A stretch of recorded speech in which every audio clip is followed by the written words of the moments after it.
Je suis devenu l'expert des podcasts. Expert. Non, c'est pas vrai. Ça, c'est Mathieu Stéphanie et Arnaud Laurent. Aujourd'hui, je suis super content d'accueillir Reynald Simonet, le CEO de Deeply, anciennement Agora Place. Salut Augustin. Deeply, c'est moins visible qu'un back market, qu'un Orange. Mais en fait, c'est tout aussi important. Oui. Et on va en apprendre plus.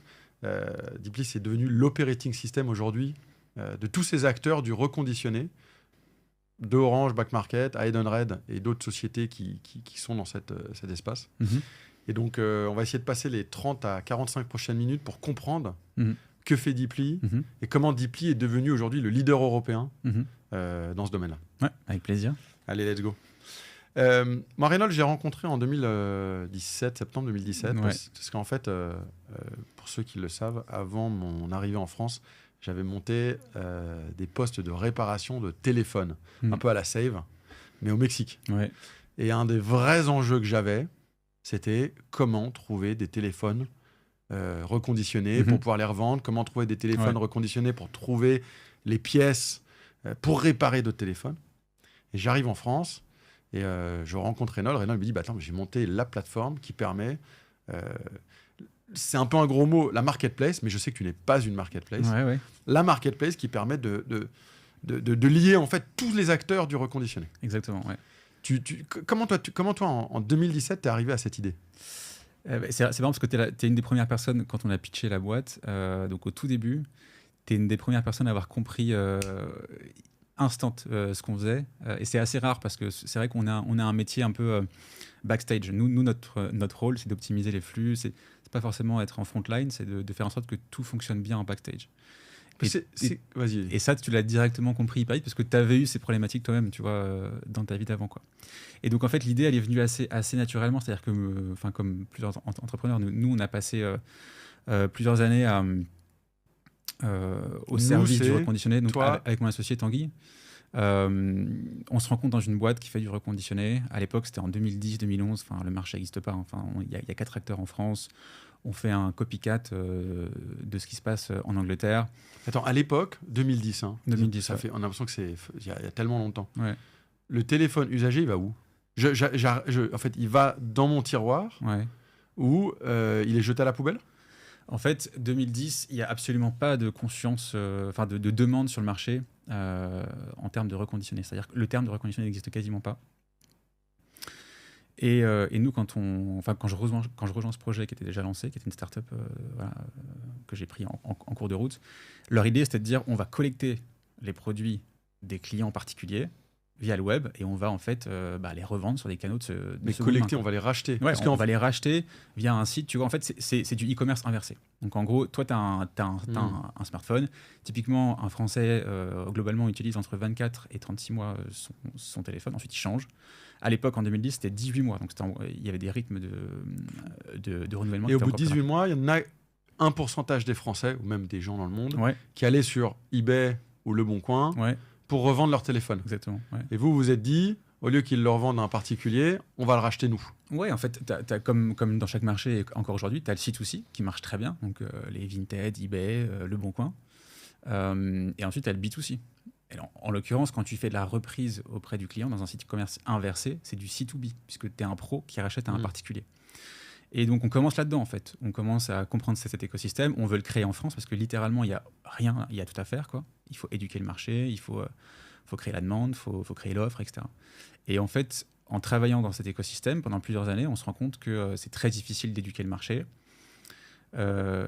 Et ensuite, il y a beaucoup de risques qui sont liés au marché, des risques de santé financière des reconditionneurs, des risques de supply, des risques de coûts, distribution, etc. Et attends, juste si je reviens sur cette idée, cette boîte, elle s'appelait Magic, c'est Magic, ça? Ouais, Magic. Magic, tu mets ta plateforme en live, tu commences à racheter des téléphones. Enfin, tu es obligé de... Tu rachètes des téléphones parce que les gens connaissent le site Magic. T'en fais quoi de ces téléphones? Les gens connaissent... En fait, comment tu crées un marché, c'est que tu matraques de publicité au début. Magic rachète, un peu comme aujourd'hui, Back Market le fait plutôt bien auprès des consommateurs. Bah, carrément.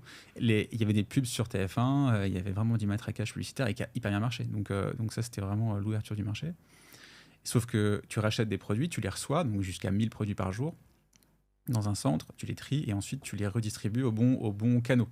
Donc tu les envoies soit à des brokers, soit sur les marketplaces de l'époque. À l'époque, c'était Price Minister, tu vois, par exemple. Ah, donc toi, tu les rachais sur ton site, Ouais. et en fait, tu allais les revendre sur Price Minister. Ouais, exactement. Ouais. Et tu te faisais ta marge. Ouais, au milieu. Ouais. D'accord. Donc, il fallait vraiment les acheter moins bas, enfin plus bas, excuse-moi. Ouais, mais ça, en fait, c'était la rapidité d'exécution qui faisait que le consommateur était prêt à le vendre 20% moins cher. Ouais. De toute façon, dans la seconde main, tout est une question de temps et de rapidité d'exécution, comme tu dis. En gros, plus tu as des frictions dans ta supply chain, plus tu mets du temps à traiter les produits, plus ils dorment, plus ils perdent de la valeur. Donc en gros, quand tu fais un business de seconde main, c'est hyper time sensitive, quoi. C'est hyper... t'as vraiment une valeur qui est liée au temps. Donc ça, c'est une grosse priorité. Et ça doit être ta première. Et donc du coup, forcément, tu rachètes, tu revends au plus vite. Et à l'époque, il n'y avait pas de back market, c'était Price Minister, c'était eBay. Amazon Non, pas du tout. Non, c'était pas Amazon. Ah oui, en fait, vous revendiez que par les plateformes déjà existantes. Donc en fait, tu payais du marketing pour attirer les gens sur ton site. Ouais. En revanche, pour la revente, c'était offre et demande. Quoi. Exactement. Et puis on passe aussi par des brokers qui voulaient acheter des lots, etc. Mais c'était géré hyper manuellement. C'est-à-dire que c'était beaucoup par téléphone. On mettait les stocks sur Price Minister, ça partait, on faisait les commandes. Enfin, c'était vraiment... C'était la découverte et le lancement d'un nouveau marché. Donc, on faisait vraiment avec les moyens du bord, quoi. Et alors, qu'est-ce qui s'est passé pour que tu te dises, non, mais en fait, c'est cool cette histoire, mais je veux monter l'operating system du reconditionné, je veux monter Deeply. Déjà, j'ai eu un premier... Deeply n'est pas Magic. Non, pas du tout. Et entre ces deux-là, on a eu un premier, entre guillemets, échec, ou en tout cas une aventure entrepreneuriale hyper enrichissante. C'est que la boîte qui nous avait embauchés s'est plantée. Ah, d'accord, Magic. Ouais, Magic s'est planté. Donc en gros, du coup, quand nous, on a vu le problème arriver, plus de cash, on cramait beaucoup, très peu de rentabilité, voire pas, enfin, c'était pas du tout rentable, et beaucoup de mal à se refinancer, et la boîte se plante. Et donc là, nous, on se dit, avec Tanguy, on se dit, mais attends, mais on n'est pas allé au bout du concept, il faut continuer, tu vois. Donc on persévère. Donc on reprend la boîte au tribunal avec des investissements. Il y avait combien d'employés chez Magic ? Il y avait plus d'une dizaine d'employés, il était 18. Et tous les deux, vous vous dites, ah ben on s'aime bien, on se voit travailler ensemble. Ouais, exactement. Vous avez proposé à d'autres collègues de reprendre la boîte ? Il y avait un tech et nous deux. Et vous lui avez dit au tech, viens. On a besoin de toi pour rebrancher tous les systèmes. Attends, mais ça, c'est sûrement un autre épisode. Mais comment tu te dis, tiens, je vais aller au tribunal de commerce pour racheter la boîte de mon ancien employeur ? On a fait un tour des VC. C'est d'ailleurs là que j'ai rencontré Newfund à l'époque. C'est comme ça que j'ai pitché François à mon prochain à François. Je m'en souviens très bien dans ses bureaux à Saint-Augustin. Je lui ai pitché ce truc. La reprise de boîte, ça l'intéressait pas énormément, donc bref, il nous a pas forcément à ce moment-là ouvert la porte, mais c'était ma première rencontre avec lui. Et ensuite, donc on s'est plutôt adossé à des privés qui avaient une grosse expérience sur le marché, et on s'est dit on va remonter la boîte. Nous, on sera les general managers de la boîte avec Tanguy, parce qu'on connaît le métier par cœur, et on va pas faire les mêmes conneries qu'avant. On va pas être dépendant du B2C, on va pas cramer de budget pub. On va essayer de faire ça en mode, tu vois, vraiment asset light. Et B2B, le maximum B2B. Et ça, c'est le genre de dossier où vous reprenez 100% du capital de la boîte. Vous avez réussi à reprendre, je sais pas, 40 chacun et 20 d'investisseurs parce qu'il y avait on était beaucoup plus dilués que ça. À l'époque, on a fait, c'était notre première erreur, c'est qu'on n'était pas du tout... on voulait absolument relancer l'activité, on y croyait encore vachement, et au final, on a vraiment donné une part très importante aux investisseurs, et c'est ça un peu qui a été le problème. ça, c'est quelle année ? 2013, donc tu vois. Ouais, t'es au tout début. Tout début, non, mais j'apprends encore, tu vois. Ouais. Je suis encore en mode. Voilà, je connais bien on commence à bien connaître le métier, mais on négocie pas très bien en tout cas, ce deal, on va dire. Mais peu importe, on continue d'apprendre beaucoup. Et il se trouve que la boîte, on arrive à l'assainir. Elle s'appelle encore Magic Recycle et voilà, et donc vous l'avez revendu. Ça, c'est une belle victoire en 2016. Donc, en 2016, c'est là qu'on se dit avec Tanguy, on se dit ok, non mais maintenant on a vraiment fait le tour du B2C, du B2B. On a compris vraiment que les vrais enjeux ne sont pas de en fait éduquer le marché ou trouver une source ou faire un métier d'achat-vente. Le vrai enjeu, c'est de sécuriser toute la supply chain, parce qu'en fait il n'y en a pas. Et en fait c'est assez dingue de se dire que quand la supply chain, c'est donc la chaîne de logistique, chaîne de valeur, chaîne de valeur. Ouais. Mais à quel niveau en fait ? En fait, quand tu mets un produit neuf sur le marché, donc n'importe quoi, un micro, un smartphone, une voiture, t'as une chaîne qui est hyper huilée, tu vois. T'as un fabricant, un distributeur, t'as tout un truc, de l'après-vente, etc. En reconditionné, en après-vente, c'est le chaos. En refurbished, il n'y a pas tout ça. Il y a rien. C'est-à-dire que... en fait, il y a un marché qui s'est fait tout seul, mais qui est extrêmement inefficace. Ouais, hyper inefficace, avec plein de frictions, plein de risques aussi.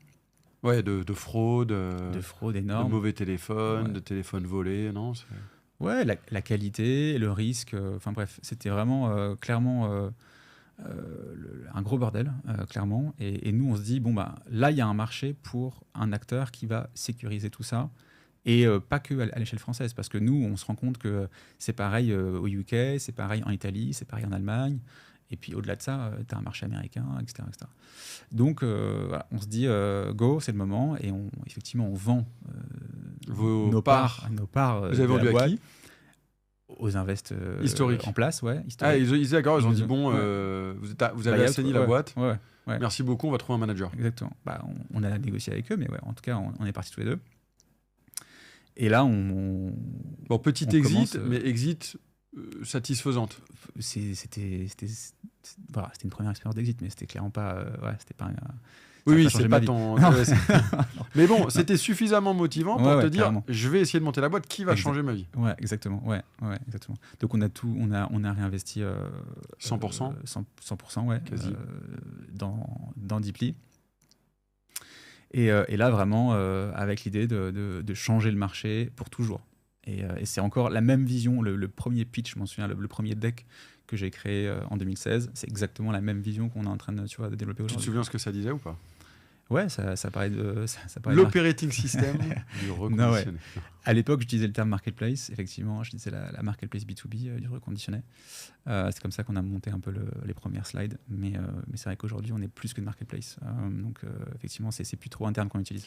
Parce qu'en fait, marketplace, c'est acheteur-vendeur. Et toi, quand tu dis tu veux huiler cette chaîne de valeur, en fait, tu as les acheteurs en gros, les acheteurs privés, les réparateurs, les opérateurs, les managers de flotte de... Intégrateurs, ouais. Les intégrateurs. Ouais. Je pense qu'en fait, les gens ne réalisent pas forcément... Non, c'est un écosystème hyper complexe et en même temps dans lequel tout le monde se connaît.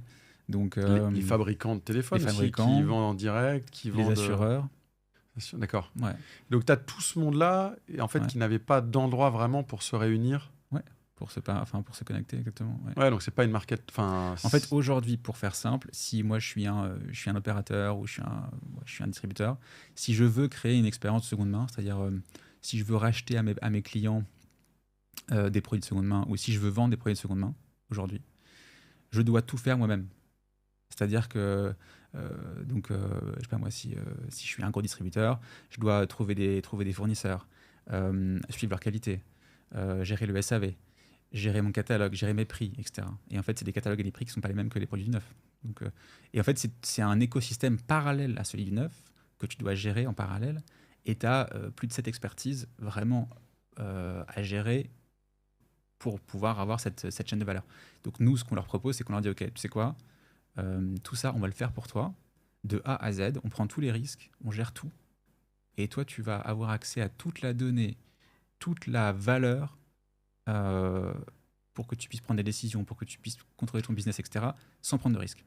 Tu peux nous donner un cas d'usage ou le cas d'usage le plus utilisé sur ta plateforme pour que ça... Ouais, bien sûr. Ça me parle, mais je pense qu'il y a tellement de cas d'usage. C'est quoi le numéro 1 ? Ce qu'on appelle les lighthouse customers, donc en gros les customers qui ont changé notre vie. Tu vois, nous, chez Deeply, on en a eu plusieurs. Et le dernier en date, c'est un opérateur comme Orange, tu vois, qui est aujourd'hui hyper impliqué en France et en Europe dans la seconde main, dans l'économie circulaire. Orange est client de la solution. Et donc Orange, ouais, ils sont utilisateurs. Donc en gros, eux, ils ont implémenté Deeply pour gérer d'abord leur retour client 14 jours. Puis après, ils ont mis Deeply pour gérer la reprise en magasin auprès des clients. Attends, si je fais juste sur la reprise 14 jours, donc aujourd'hui, je suis client Orange dans toute la France, je vais sur le site web, reprenez mon téléphone. En fait, je ne vois pas, mais le back-end, c'est Deeply qui va gérer de prendre le téléphone, l'analyser, le valoriser et le vendre. Ouais, ça c'est la reprise. Bon, la reprise de 14 jours, c'est encore autre chose, mais c'est un marché qui est très minoritaire. Mais ce que tu décris, c'est la reprise. Donc en gros, demain, n'importe qui peut rentrer dans une boutique Orange et faire revendre son téléphone. Et il ne le sait pas, il ne le voit pas. Et vous n'avez pas vocation à le montrer, mais c'est Deeply qui gère tout. Exactement. Et ça, pour le gars chez Orange qui est en charge de valoriser l'inventaire, ou de faire venir en fait les gens dans les magasins, il n'a pas besoin d'expertise. Il dit juste, tiens, on connecte ce système. Et maintenant, je peux offrir, on peut faire une pub, on peut faire du marketing. Venez valoriser. Enfin, j'imagine qu'il y a plusieurs départements, mais il y a marketing, il y a les achats.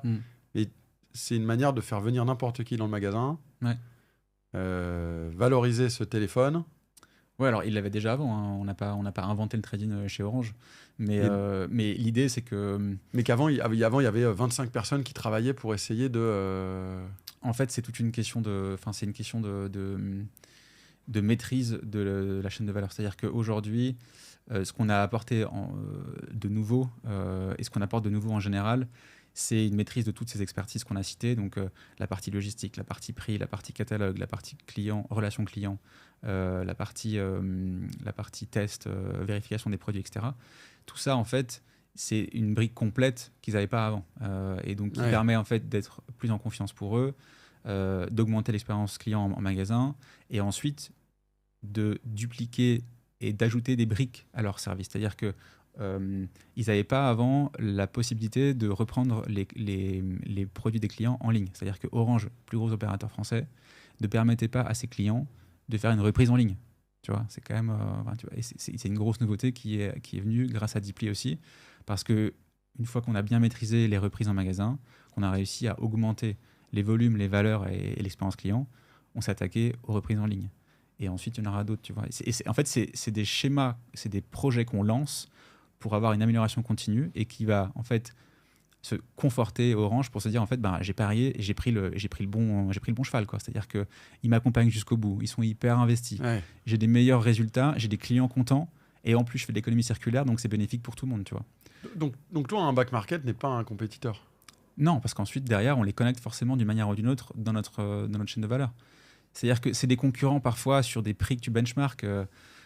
Typiquement, le produit que tu vas aller vendre chez Orange, tu pourrais très bien le vendre sur Back Market aussi si tu as envie. Mais donc c'est forcément une manière ou d'une autre des concurrents. Voilà.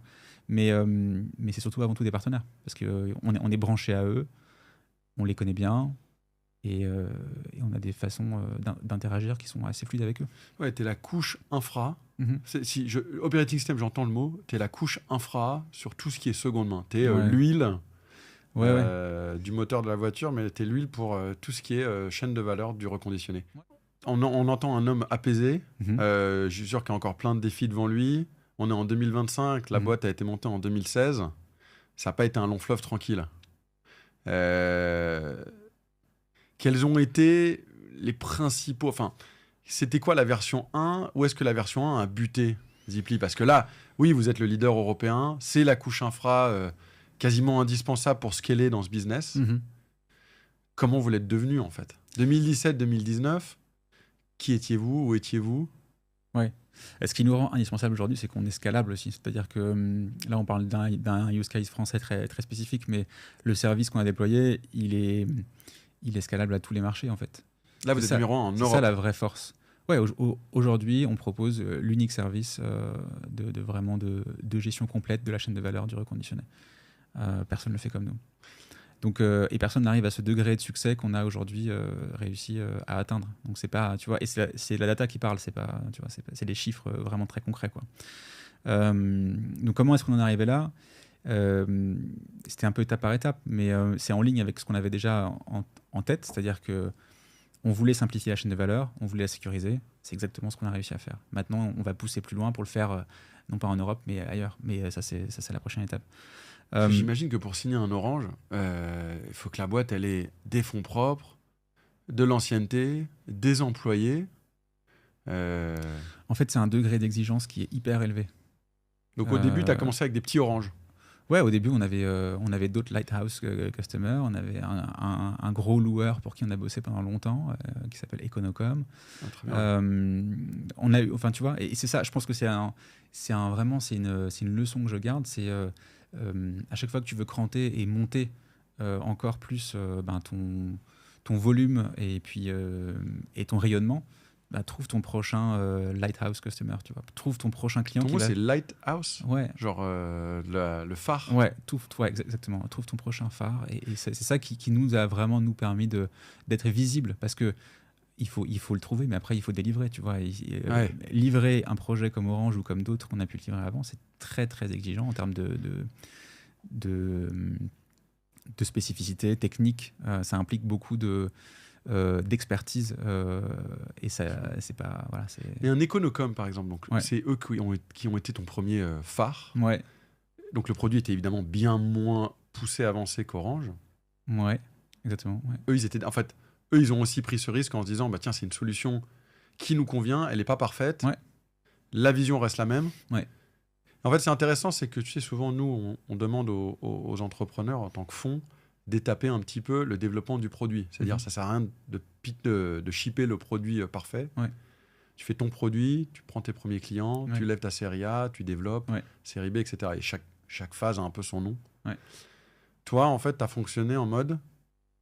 Econocom, c'est quand même un gros client. Mais toi, tu as fonctionné en mode... Je prends un client, je développe mon produit pour lui, j'en prends un plus gros, mon produit pour lui. Enfin, pas pour lui, mais... Non, tu as pris un client de plus en plus exigeant et donc ton produit est devenu de plus en plus poussé. Mon produit a évolué en fonction des demandes de clients de référence. C'est ça la vraie raison. C'est que j'ai jamais fait du custom en me disant je le fais que pour lui, ça va jamais durer. Et pourquoi t'es pas tombé dans ce piège-là ? Je fais un petit aparté parce qu'il y a tellement de startups françaises qui tombent dans le piège du custom. Tu vois, un Econocom aurait pu dire attends, pour nous, on fait aussi ça. C'est à toi de trouver le. Enfin, si tu t'embarques dans un. C'est les fonds qui t'ont bien accompagné ? Dans un trou de lapin qui te mène vers du custom, c'est que t'es un peu. C'est un peu la fin de l'histoire. Ça veut dire que tu vas te raccrocher à n'importe quoi. Non, tu as raison. Ensuite, il y a beaucoup qui font cette erreur. Mais toi, ce qu'on n'a pas dit, une des raisons pour lesquelles on se connaît, c'est qu'en 2017, Renault il a levé un premier tour auprès de 2 fonds, Nufun et FJ Labs. Fabrice Grinda. Fabrice Grinda, c'était un peu l'expert de marketplace. Nufun, en l'occurrence, on avait une vision très spécifique sur ton marché. Et est-ce que ça t'a permis aussi... Enfin, qu'est-ce qui a fait que tu as pu comprendre cette histoire un peu si je veux continuer à grandir et lever, va falloir que j'étape la production et le développement de mon produit. Ouais, mais encore une fois, on n'a pas forcément... On a eu plein de fois la discussion, je m'en souviens, ensemble tous les deux, sur est-ce que je dois lever ou pas, à quel bon moment, etc. Parce que on n'est pas dans ce mindset depuis le début.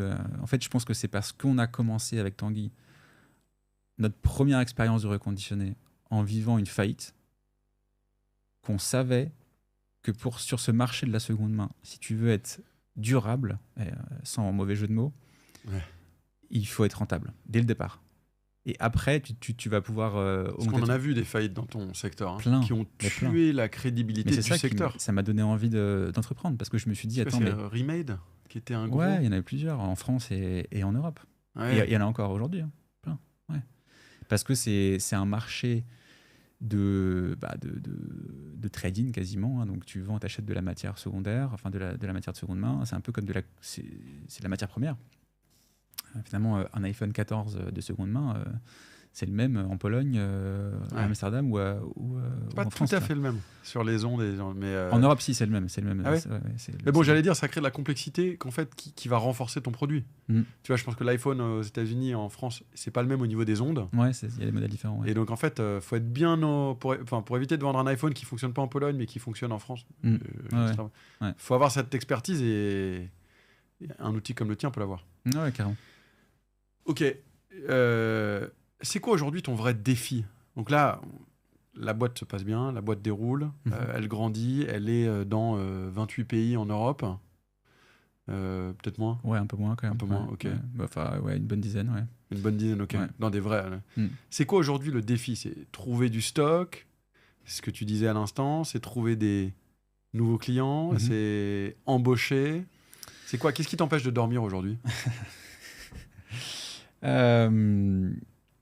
Ouais, je pense qu'on est dans une phase aujourd'hui où, comme tu l'as dit, nous, on a ouvert le capital au tout début pour un peu construire ce qui est aujourd'hui ce qu'on appelle la business intelligence chez Deeply. Donc, c'est vraiment le cœur du réacteur, quoi.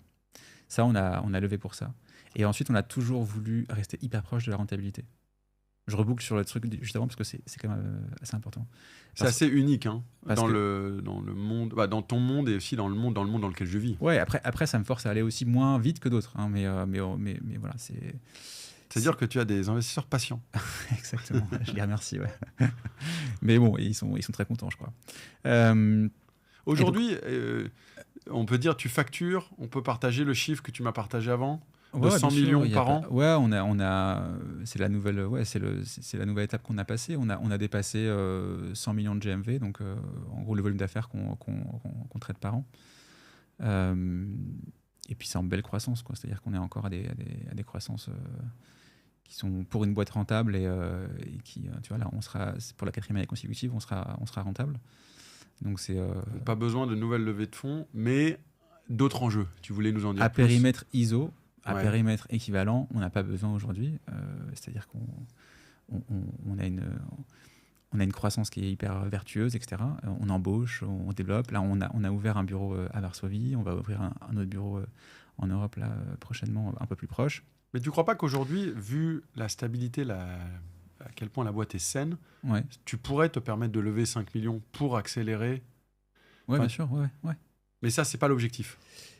En fait, on attend le momentum parfait. C'est-à-dire qu'on est, enfin, tu nous connais avec Tanguy, on est super.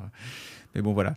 Et mais je dis, faut jamais dire jamais. Mais non, vous gérez la boîte comme des bons pères de famille. On gère. J'aime pas trop cette expression. Qu'est-ce qu'on peut utiliser? On est réel. Alors, on a une maxime ou une phrase qu'on dit souvent, très souvent chez Deeply. Est-ce que c'est ambitieux mais réaliste, tu vois? Ouais, c'est intéressant. Et ça revient tout le temps. Est-ce que tu es ambitieux? Est-ce que tu es assez ambitieux et réaliste? Et je pense que c'est ça, c'est qu'on est toujours en train, on est sur une crête et entre l'ambition et le réalisme, c'est exactement un équilibre qu'on cherche en permanence.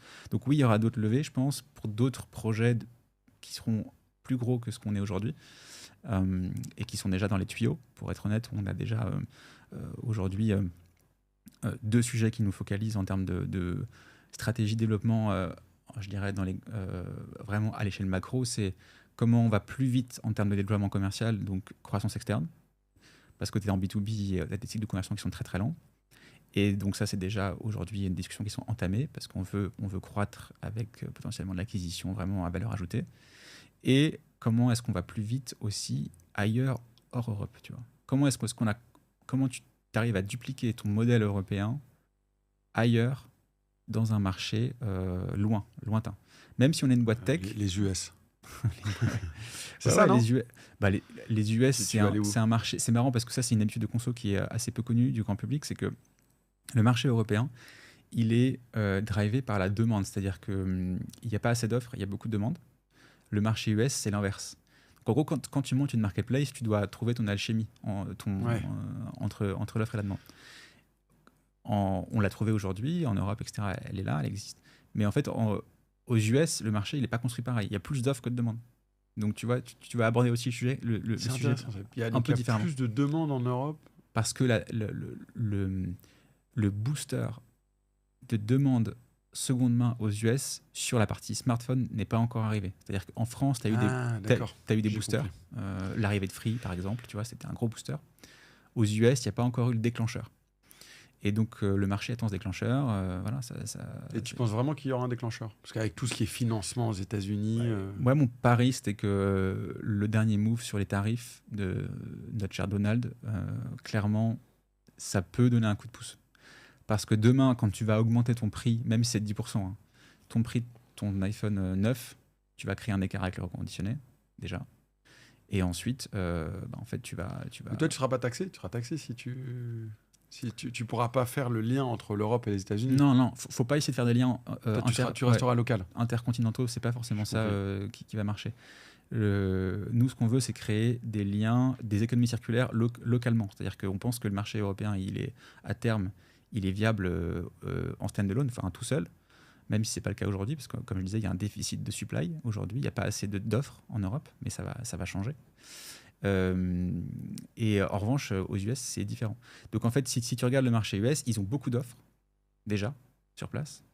Et donc forcément, les prix sont plus bas sur le reconditionné, parce qu'il y a beaucoup d'offres et pas de demande. Donc ils exportent. Mais demain, si tu vraiment arrives à transformer l'essai sur le reconditionné, bah en fait, tu as un marché qui va se lancer hyper vite. Mais il faut vraiment éduquer les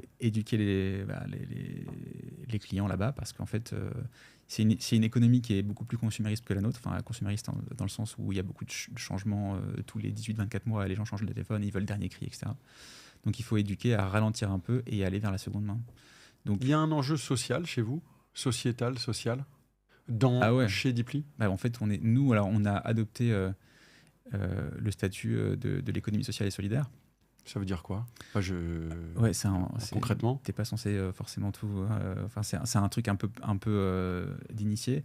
C'est qu'en gros, quand tu opères une activité qui a un but social ou développement durable, tu peux prétendre à ce statut qui est accrédité par l'État et qui te permet d'avoir une reconnaissance. Mais ça implique aussi des devoirs. D'accord ?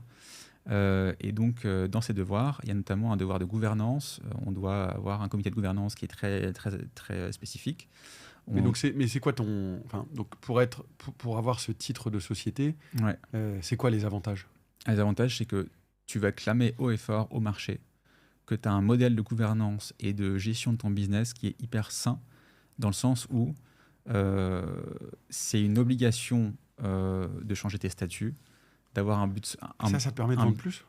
Ça te permet de. Moi, je suis pas le client type, mais quand tu fais du B2B, ça n'a. En fait. Quand tu fais du B2B, c'est un vrai impact de savoir que tu achètes à quelqu'un qui est solidaire. Comment tu dis? ESS, économie sociale et solidaire. Bien sûr. Bah, en fait, c'est. Moi, quand je suis un business, je vais acheter le moins cher. Non, c'est pas que ça. Non. Il y a toute une partie RSE derrière qui est super importante. Parce qu'il y a des avantages fiscaux? Non, parce qu'il y a du reporting obligatoire. Alors, il y a des avantages fiscaux, mais c'est pas le but de l'entreprise, c'est de faire un bilan carbone, c'est de mesurer tout son impact, c'est d'avoir une visibilité parfaite sur ce qu'elle a économisé, combien lui coûte sa flotte demain sur des produits. Donc, si tu veux, nous, quand on dit on maîtrise bien notre marché, on sait ce qu'on fait, on a vraiment une expertise profonde. Et en plus, pour vous le prouver, on a cette accréditation parce qu'en fait, on a suivi la procédure, on est accrédité. C'est un avantage en plus qui te permet d'être crédible quand tu fais du B2B. Mais alors, c'est qu'en France. Mais c'est qu'en France? Même il n'y a pas d'autres pays européens où... Non, cette accréditation, aujourd'hui, elle est spécifique à la France. Et ça risque pas de sauter avec la déréglementation de ce genre de... Non, parce qu'aujourd'hui, c'est quelque chose d'assez... Non, il y a tout un écosystème. C'est très sérieux. Ouais. Et en fait, ça va assez loin. Hein. Ça t'impose aussi à reverser tes bénéfices, à conserver une partie de tes bénéfices dans la structure pour engager la durabilité. Ouais, bon, ça à la rigueur, c'est bien. Ouais, mais c'est hyper bien. Et même pour des VC, tu vois, c'est hyper intéressant. C'est-à-dire que nous, on doit justifier auprès de notre CAC qu'il y a une partie des bénéfices, et plus de 50%, qui restent dans l'entreprise et qui servent pour être investi à développer la continuité de la boîte, etc. Donc tu vois, ça pourrait... Enfin, demain, c'est même un super argument pour nos VC, quoi. Moi, il y a un truc qui me révolte un peu, là, je lisais, il y a des discussions sur, tu sais, maintenant, quand tu rachèteras un livre, soi-disant, tu vas commencer à repayer une taxe à l'éditeur. Ouais. Moi, tu vois, le reconditionner, ça me rend fou. Toutes les taxes, tu sais, qui servent à rien. Vous êtes affecté par une taxe en particulier? Parce que c'est du reconditionné qui... Ouais, bien sûr, il y a plein de... En fait, notre problème aujourd'hui, c'est que à vouloir trop structurer le marché, on est tombé dans une ornière d'assimilation au neuf. C'est-à-dire que aujourd'hui, on veut nous faire appliquer exactement les mêmes principes que le neuf. Et le neuf, il se prend quoi dans la... Là, dans le neuf, tu as l'écotaxe, tu as la copie privée, tu as... l'écotaxe, c'est quoi? Tu as la TVA. C'est toute une série de mesures qui sont très appropriées pour le neuf. Mais en gros, l'écotaxe, c'est ce qui permet de... C'est une provision que tu payes. Donc, quand tu t'achètes un produit électronique, tu regarderas, il y a une ligne écotaxe systématiquement. qui, en fait, part dans un fonds et est redistribué à des éco-organismes pour organiser la collecte et je dirais l'économie circulaire en général, et c'est très lié au recyclage. C'est-à-dire que voilà, c'est typiquement, tu vois, quand tu vois des pubs pour les ampoules que tu dois, enfin, le recyclage des ampoules, ça c'est un organisme qui gère ça et qui va collecter les piles usagées, les ampoules usagées et aussi les smartphones usagés pour être sûr qu'en fait ça part dans les bonnes filières chez les bons recycleurs derrière et que ça part pas dans une décharge en Chine, tu vois. Et ça c'est hyper important pour justement organiser le recyclage et la collecte de ce qui n'a pas de seconde vie, si tu veux. Et ça, le reconditionnel ne devrait payer ou ne devrait pas payer cette taxe. Je ne veux pas te mettre sur le... Techniquement, il pourrait avoir à le payer. Ou non, au contraire, comme il fait partie de la suite... En fait, le produit a déjà été taxé, entre guillemets. Donc, tu pourrais dire... Est-ce que tu ne repayes pas la TVA sur tes produits? Si, mais c'est pas pareil. C'est que la TVA, ça rentre dans une balance. C'est un plus contre un moins, machin, c'est pas pareil. Là, la taxe, là, c'est une écotaxe. Les taxes que tu les payes une fois et après, tu les vois plus jamais. Donc, tu pourrais te dire que techniquement, un produit de seconde main, il devrait avoir une taxe adaptée. Oui, bien sûr, ça ne doit pas être la même en tout cas. Voilà. Et donc ça, c'est toute la discussion qu'on a en ce moment avec les différents organismes, c'est faire valoir que le reconditionné, ou en tout cas la seconde main en général, peut pas être taxé, exigible avec les mêmes niveaux de taxes que les produits neufs, parce qu'en fait, là, tu vas péter tout le modèle économique de l'économie circulaire. Et la copie privée, c'est un peu la même chose. C'est la même chose. Déjà, c'est une aberration sur le neuf. La copie privée, c'est encore. C'est une aberration, parce que copie privée, c'est un truc où tu gardais tes chansons sur un disque dur. Ouais. Et là, tu sais même pas ce que tu finances, en fait. Tu finances un truc opaque. Et donc, si en plus, tu le payes une deuxième fois, là, ça n'a aucun intérêt. L'initiative de la copie privée, elle est bonne à la base. Hein. C'est rémunérer les ayants droit. Quand tu fais une copie, tu te souviens des CDR qu'on achetait, mais là, c'est plus le cas pour les téléphones. Voilà, donc ça, c'est une question d'usage. Tout sur Spotify, non? C'est une question d'usage. C'est quelle est la part de la population utilise aujourd'hui Shopify? Qui copie encore personne. Là, ça me fait bien son travail, non? Je suis pas.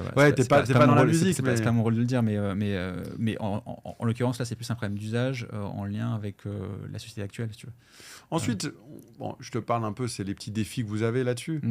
J'imagine que il y a quand même un mouvement qui vous comprend, qui vous écoute sur ces sujets-là.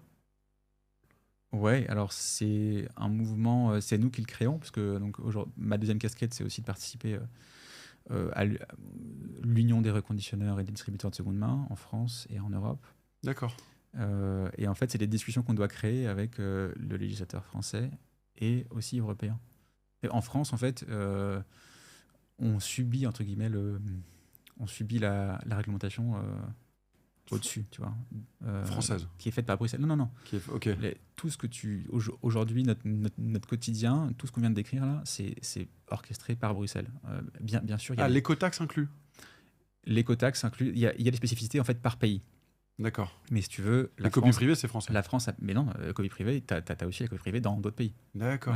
Ouais. Ok, donc ça te met pas forcément un désavantage face aux autres acteurs. C'est pas le même niveau. Si tu veux, c'est pas du tout. Tu veux dire les niveaux sont très élevés en France. Ça n'a rien à voir. Ouais, ça n'a rien à voir. Ouais, il faut en fait, si on considère que ces mesures sont justes, il faut une harmonisation européenne. Exactement. Ouais. Donc c'est aussi notre rôle. Donc quand tu dis est-ce que vous avez un porte-voix? Oui, on a un porte-voix. Oui, on est écouté. Mais tout est à construire parce que il faut qu'on arrive à sortir de cette ornière que je te décrivais sur. On n'est pas un fabricant de neuf. On est un marché en construction sur lesquels les niveaux de marge sont hyper faibles aujourd'hui. Être rentable dans la seconde main, c'est super difficile. Et tu peux pas appliquer les mêmes niveaux que sur les produits neufs parce qu'en fait, les produits. Ouais, c'est ce que tu disais tout à l'heure. Il faut être rentable. C'est pour ça que vous avez eu cette expérience avec Tanguy. Et dans ce secteur dans lequel vous avez voulu rester, il faut être rentable day one. Exactement. Ouais. Est-ce que toi, depuis 2016, tu as failli un jour tout planter? Tu t'es dit, depuis j'en ai. Pourquoi? Il y a un jour, on a comme tout le monde, je pense, le 16 mars, je me souviens toujours. Le 16 mars 2020, confinement, à l'époque, tous nos clients sont des retailers. Ouais. tous nos clients, on n'a pas encore des fait vendeurs dans la rue. Ouais, Non, mais des magasins. des magasins avec un rideau de fer et tout, des magasins, quoi. Donc le 16 mars, Le tout 16 ferme. mars, j'ai pu... Ouais, exactement. Tu vois tes commandes, bzou, Ah ouais, 95% de chiffre d'affaires envolé.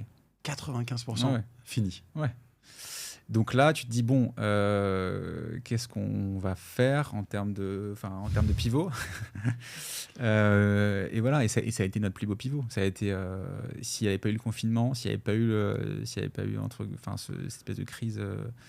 espèce de crise française et internationale, on n'aurait jamais pivoté et on n'en serait jamais arrivé là aujourd'hui. Pivoter sur... en fait, il faut pas juste qu'on vende à ces revendeurs, Ouais. il faut qu'on connecte l'operating system. Quoi. Exactement. Nous, donc avant, on connectait entre guillemets uniquement quelques acteurs et on était hyper dépendant du retail. Donc on était dépendant d'un segment de clients.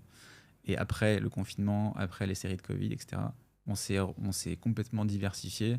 Et en amont et en aval, on a commencé à faire, à vraiment construire toute la chaîne de valeur pour ne plus être dépendant d'un seul segment de marché. Ouais. Et ça a été le plus gros changement. Mais on a failli tout perdre le 16 mars. Ouais, votre accélérateur sur votre vision d'aujourd'hui. Ouais. 95%. Ah ouais, je pense qu'il y en a qui ont perdu 100%. Ah, clairement, ouais. Mais 95%, c'est violent aussi. Vous n'êtes pas dit qu'est-ce qu'en fait, le 16 mars, mine de rien, donc tu perds tout ce chiffre d'affaires. Avec Tanguy, vous êtes assis. Vous dit bon, allez. Là, on pouvait pas s'asseoir ensemble déjà. On était confinés. C'est déjà confiné. Est-ce que tu as un conseil à un entrepreneur qui veut se lancer dans la seconde main, peu importe quel type de seconde main? Ouais, bah on l'a un peu évoqué. Hein, c'est un métier. La seconde main, c'est génial. Moi, ça me motive à me lever tous les matins depuis des années. Enfin, j'adore. Parce que tu as une vraie utilité. Voilà, tu sais pourquoi tu bosses, quoi. Et clairement, voilà, tu crées vraiment de la valeur sur un segment qui est hyper cool. En fait, je pense que les entrepreneurs qui se mettent dans la seconde main, de toute façon, c'est des passionnés. Ouais, je pense. Je vois pas quelqu'un qui dit tiens, je vais aller recycler des fringues. Non, c'est clair. Mais en fait, ça me fait chier de recycler des fringues. Non, il y a un vrai impact. Ou ça dure pas. Ouais. Ou ça dure pas dans le sens. Bah ça va. Tu fais ça juste pour faire une espèce un coup, comme ceux qui ont fait des coups sur le marché. Donc tu vas monter une boîte, tu vas faire une sorte de grosse levée, puis en fait derrière ça fait pchit et puis voilà. Mais donc vraiment, faut être passionné par la seconde main déjà. Bon, ça c'est un peu une évidence, mais voilà quand même. Et ensuite, vraiment, ce qu'on disait juste avant, hein, c'est trouver ton moyen d'être rentable à petite échelle, et ensuite croître progressivement et garder toujours en tête que il faut toujours avoir dans le coin de l'œil la rentabilité, quoi. Parce que c'est un marché qui est hyper fragile, dans les marges sur lesquelles les marges sont très faibles. Donc si tu passes ton temps en disant comme un SaaS, tu vas te dire bon, vas-y, je mets des millions et puis de toute façon un jour ou l'autre j'y arriverai, je vais avoir tu vois, le marché va s'ouvrir, etc. Non. Aujourd'hui, t'es pas un SaaS, toi? Non. C'est pas vraiment, techniquement, c'est pas un SaaS. Non, techniquement, je sais que c'est pas un SaaS, mais tu te considères pas comme un software aujourd'hui? T'es cette couche infra. On est une plateforme. En fait, ça s'appelle un PaaS. Vas-y. C'est plateforme as a service. C'est la définition de ce que tu te considères. De la structure technique. Voilà, c'est l'arborescence technique. Donc voilà. Donc on n'est pas un SaaS, mais et heureusement, on n'a pas eu la philosophie du SaaS en se disant, on a dit, on va mettre tout sur l'acquisition et on verra bien, tu vois, après comment est-ce qu'on arrive à faire de la rétention, etc. Aujourd'hui, en fait, on a fait ça étape par étape, rentable, nouvelle marche. Rentable, nouvelle marche, rentable, etc. Et ça, c'est vraiment le deuxième point clé. Et le troisième point clé, c'est ce qu'on disait sur je vais dire en français cette fois-ci, sur les clients de référence, sur les clients un peu qui vont venir valider ta notoriété, ton expertise et ton business. Ça, il faut les cultiver. Et en fait, ça a beaucoup de sens en B2B, mais là, j'enfonce une porte ouverte. Mais en fait, ça nous a permis toujours de cranter un cran au-dessus, un cran au-dessus, un cran au-dessus. Et ça fait effet boule de neige. Donc en fait, jamais perdre de vue qu'il faut chasser ton prochain client de référence qui va te permettre d'être crédible. De passer une étape. Exactement. Ouais, c'est intéressant. S'il y a un takeaway, en tout cas, on arrive au bout là, du podcast. On est à 45 minutes, tu vois, donc on a bien respecté. Bravo. Le takeaway dans ton histoire, c'est la première fois que je l'entends, c'est toi, tu as étapé ton produit avec ses clients de référence. Ouais. Et donc, en fait, c'est une stratégie possible. C'est une stratégie qu'on peut dire n'est pas forcément VC compatible. Et ça, tu n'en as pas honte. Non. Puisque toi, dès le départ, c'était je vais vous faire gagner. Enfin, on va construire un projet, je vais vous faire gagner de l'argent. Ouais. On va changer le monde à notre manière. Ouais. Non, on va changer le monde, tu peux le dire.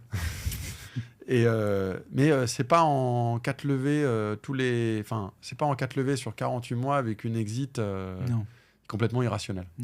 Non, c'est step by step, ambitieux mais réaliste. C'est bien d'entendre ça parce que tu sais, souvent, moi, j'ai des entrepreneurs, je leur dis, je leur explique que ça rentre pas dans ma grille d'analyse venture capital.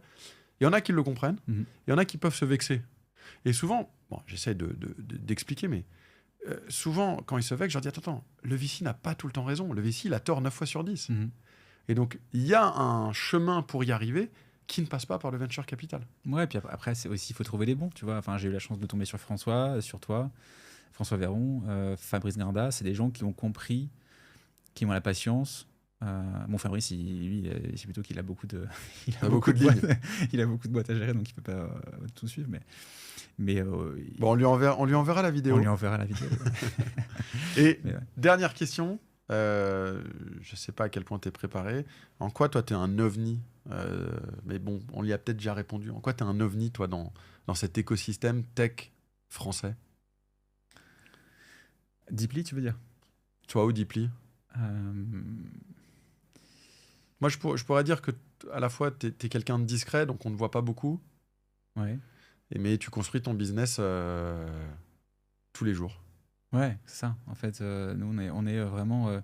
aujourd'hui, on a ce mindset qui nous est propre, c'est sûr. On n'essaie pas de copier, tu vois, un autre. Voilà, un autre. Et c'est cette différenciation qui nous va bien aujourd'hui.